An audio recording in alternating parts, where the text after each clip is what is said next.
ဆရာတော်ဘုရားတဲ့မနောကံနဲ့ပြမမိခဲ့တယ်ပြမတဲ့အပြစ်ကိုတဲ့မနောကံနဲ့ပဲတောင်းပန်လိမ့်ကြည်နိုင်ပါသလားဘုရားဒါလေးကလည်းမှတ်သားဖို့လိုလားမလိုလားမနောကံနဲ့ပြမလားမပြမအောင်လားခဏနာပြမနော်မနောကံနဲ့ခဏနာပြမတယ်ဘုန်းကြီးတို့ဝိနည်းမှာတော့မနောတော်ရဲ့ပနာအနာပတ်တိလို့ပြောတယ်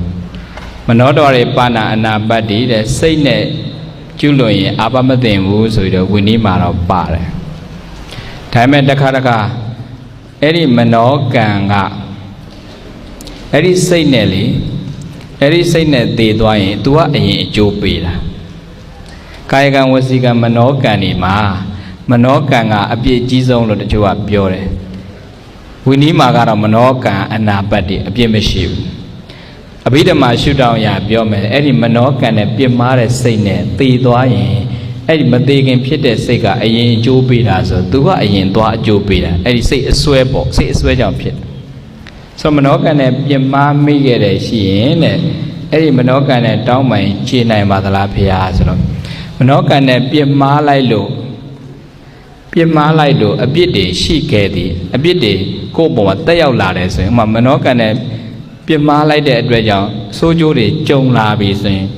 အဲ့ဒီကိုပြင်းမာတဲ့ကံရဲ့အဆိုးကျိုးကိုရနေတာအဲ့ဒါမျိုးကြတော့ तू ကမနောကံနဲ့ပြင်းမာရင်လည်းပဲရတော့ရပြီမဲ့ तू ကကာယကံမြောက်ဝစီကံမြောက်ကိုပြင်းမာတဲ့ပုံကိုသွားတောင်းပန်ပြီးတော့ဟိုကခွင့်လို့ပေးလိုက်တဲ့အခါမှာပျောက်တာမြတ်စွာဘုရားလက်ထက်ကရှင်ကြီးဆိုတာယန္တာကြီးတစ်ပါးရှိတယ်ရှင်ကစ္စည်းဆိုတာကလေအသားအရန်လာတာကစ္စည်းဆိုတာကိစ္စနာရွှေရောင်ဝင်းဝါနေရွှေရောင်လုံးဝင်းဝါနေတဲ့အသားရည်ရှိတဲ့အဲ့ဒီရှင်ကစ္စည်းမထေတနေ့တော့ तू ကရေချိုးစိတ်မှာဟိုကင်းကမြစ်အဲ့မှာမြစ်တွေရှိတော့အဲ့ရေချိုးစိတ်မှာရေစင်းချိုးနေတဲ့အချိန်မှာတောရေရတထေးသားနဲ့အပေါင်းပါတွေကလာတာဒါတော့ရှင်မကစ္စည်းမထေရဲ့အသားရောင်ကိုကြည့်ပြီးတော့ तू ကပြစ်မှားတာငါမိမမြန်ဒီလိုအသားအရောင်မျိုးရှိရင်သိကောင်းမှာပဲပြစ်မှားလိုက်ပါဇက်နဲ့မပြောစိတ်နဲ့ပြစ်မှားသူမြင်ပြစ်မှားခံရတဲ့ပုဂ္ဂိုလ်ကယဟန္တာကြီးဖြစ်နေဟိုကသိတော်မသိဘူးသူ့ကိုပွဲမယူဒါပေမဲ့သူပြစ်မှားတဲ့ကံကယဟန္တာကြီးသွားထိရောက်တဲ့အခါချက်ချင်းခန္ဓာကိုယ်ပြောင်းသွားတာဖုံးကညာတစ်ပါးလုံးရနေပြားသွားတာတခါတည်းယောက်ျားကနေမိန်းမဖြစ်သွားအဲ့မှာသူရှက်ပြီးတော့လေအဝိဇ္ဇာတွေဝက်ပြီးတော့ထွက်ပြေးသွားတခြားမြို့ကိုရောက်တော့မိမဘဝနဲ့ရောက်သွားတာနော်မိမဘဝနဲ့တခြားမြို့ရောက်သွားအဲ့ဒီမှာလဲ तू ကသူ့ကံစားတာတခြားမင်းသားတယောက်နဲ့အကြောင်းပါပြီးတော့ယောက်ျားထက်ကြတယ်တောရဘဝနဲ့ကလည်းမိမရတာကလေး2ယောက်ရှိတယ်အဲ့ဒါပြစ်မှားလိုက်တော့မိမဘဝရောက်သွားဟိုဘက်မြို့မှာလဲမိမဘဝနဲ့ယောက်ျားထက်ရသားသမီးတွေရတော့နောက်တော့သူ့တငယ်ချင်းတယောက်ကအဲ့ဒီမြို့ကိုသွားရင်လည်းသူ့ကိုသွားတွေ့မင်းငါတကယ်ချင်းမလားဟုတ်တယ်တဲ့အဲ့လိုဖြစ်သွားတာအဲ့လိုဘဝပြောင်းသွားဘယ်လိုလုပ်ရမလဲအားစဉ်ရှင်မကစ္စည်းမထေရဒီမြို့ကိုကြွတယ်အဲ့မင်းတောင်းမှန်လားဆိုပြီးတော့အဲ့ဒါကိုထိလက်ရောက်သွားပြီးတော့ရှစ်ခိုးပြီးတော့ပြမမိပါတယ်ဘုရားရှင်မြတ်အပြစ်တွေကိုပွေမိပါနဲ့ဘုရားလို့ကာယကံမြောက်ဝစီကံမြောက်သွားတောင်းမှန်လိုက်တဲ့အခါကျတော့မှမူလပုံစံတိုင်းယောက်ျားပြဖြစ်သွားပြန်အောင်နော်ဆိုတော့ကမနောကံနဲ့ပြမဟိုဘက်ကမသိပင်မဲ့ယန္တာကြီးပြမခံတဲ့ပုဂ္ဂိုလ်ကသီလသမာဓိပြည့်စုံတဲ့ပုဂ္ဂိုလ်ကြီးဖြစ်ရင်ကိုကအဲ့ဒီအကျိုးဆိုးကျိုးခံရတယ်အဲ့မျိုးကြုံလို့ရှိရင်ကိုထိလက်ရောက်သွားတောင်းမှန်ရအကယ်၍များတဲ့မြတ်စွာဘုရားစာပေမှာတော့အကယ်၍များတဲ့မရှိတော့ဘူးဆိုရင်တော့တဲ့သူ့ရဲ့ဟိုအုတ်ဂူတို့သူတို့နေရာတို့မှာသွားတောင်းမှန်ရင်လည်းပဲ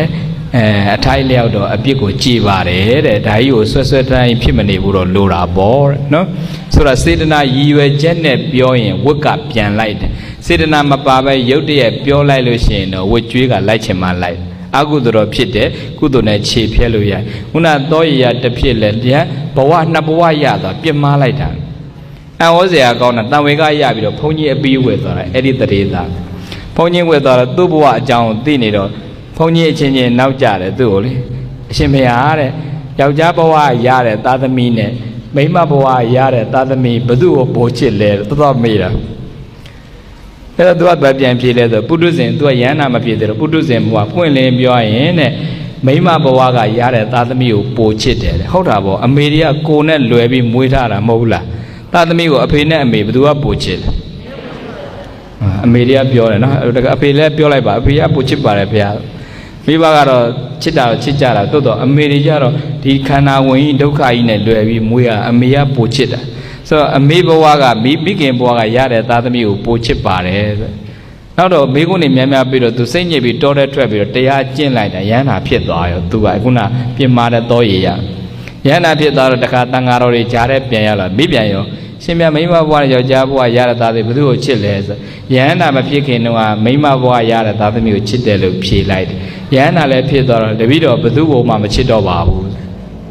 အချစ်တွေကုံသွားပြီလေဟုတ်တယ်မလားအချစ်တွေကုံတော့အပြစ်တွေလည်းကုံသွားတဏှာကုံသွားတာယန္တာဖြစ်သွားသားသမီးချင်းတူတူဖြစ်သွားပြီဆိုပြောချင်တာကမနောကံနဲ့ပြစ်မှားတဲ့နေရာမှာအဲ့ဒီမနောကံအစွဲနဲ့သေသွားရင်တော့အဲ့ဒီအပြစ်ကကြီးတယ်သို့တော့အဲ့ဒီမနောကံမှာစေတနာရွယ်ချက်မပိုင်အပြစ်မကြီးဘူးတကယ်ကိုပြင်းမှားခဲ့တဲ့ပုဂ္ဂိုလ်ကအကယ်၍များတက်ရှိထင်ရှားရှိတယ်ကိုကျင့်သီလလည်းကောင်းနေသေးတယ်ဆိုရင်တော့သူကတော့သိသည်ဖြစ်စေမသိသည်ဖြစ်စေကိုကသွားတောင်းမှလိုက်မှပို့ပြီးတော့တက်ရောက်မှုပိုအားကောင်းပါတယ်ဒီလောက်ဆိုရပြီနော်သာဓုခေါ်သာ